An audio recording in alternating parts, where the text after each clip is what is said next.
Before you push harder to reach your goals, ask yourself this: am I raising my standards from a place of clarity and inspiration, or am I reinforcing a cycle of stress and self-doubt? If you've ever felt like no matter how much you accomplish, it's still not enough, if success feels more exhausting than fulfilling, you're not alone. You might have even heard people say maybe your standards are just too high. But deep down, you know that's not the issue. You don't want to settle. You don't want to lower the bar. The real question isn't whether your standards are too high, it's whether the emotional state you're cultivating along the way is actually helping you or secretly working against you. Stay with me, because once you see this, everything shifts. What we'll cover in this video: why frustration and resistance often mean your standards aren't the problem, your emotional state is. How to recognize whether your high standards are fueling growth or reinforcing perfectionism, avoidance, or self-sabotage. And a simple shift that helps you hold high standards without feeling like you're constantly chasing. By the end of this video, you'll have a new way of approaching your goals, one that makes them feel energizing instead of draining. Hi, I'm Mike Wang. I help people train their thoughts, emotions, and energy so they stop reacting to life and start creating it. Whether it's in business, relationships, or personal growth, when you train your internal world, everything shifts. And this topic, it's something I've worked through with countless clients who set high standards but felt burned out instead of fulfilled. So let's get into it. Most people assume that having high standards alone is enough to create success. If you just push harder, stay disciplined, and keep raising the bar, eventually things will fall into place. But here's the truth: your external results aren't just shaped by your standards. They're shaped by the emotional state you cultivate along the way. If you're moving toward your goals from a place of frustration, anxiety, or self-doubt, those emotions become the journey.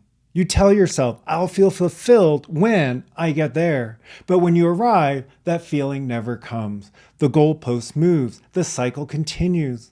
On the other hand, when you pursue growth from a place of presence, curiosity, and engagement, everything shifts. The road feels different. You still work hard, but you're not fighting yourself the whole way there. I had a client who was constantly moving the goalpost in their career. Every milestone they hit was followed by another, always thinking, okay, but I still need to do more. No matter how much they achieved, they never actually experienced their success. When they started noticing how they felt along the journey and made adjustments there, everything changed. They didn't lower their standards, they just stopped pushing through resistance and started pulling themselves forward through alignment. And suddenly, their work felt energizing instead of draining. The urgency faded, the fulfillment returned. High standards aren't the issue. It's why and how you hold them. Perfectionism makes you feel like you can't celebrate progress until everything is flawless. No matter what you achieve, it's never enough. Avoidance keeps you raising the bar so you never have to risk failure. You tell yourself you need to be more prepared, more ready, more qualified. But deep down, the endless preparation is a way to stay in control. Self-sabotage makes you cling to impossible standards, so you always have an excuse to stay stuck. You set the bar so high that failure becomes inevitable, reinforcing the belief that you're not good enough. Here's a quick check-in. Do your standards energize you or do they drain you? If they feel like a weight, like something you have to achieve just to feel okay, there's a good chance they're fueled by fear rather than vision. Ask yourself this: if I keep approaching my goals this way, where will I be in a year? Am I constantly chasing success, or am I actually experiencing growth? What would happen if I held my standards with curiosity instead of pressure? The goal isn't to lower your standards, it's to align them with an internal state of clarity and resilience.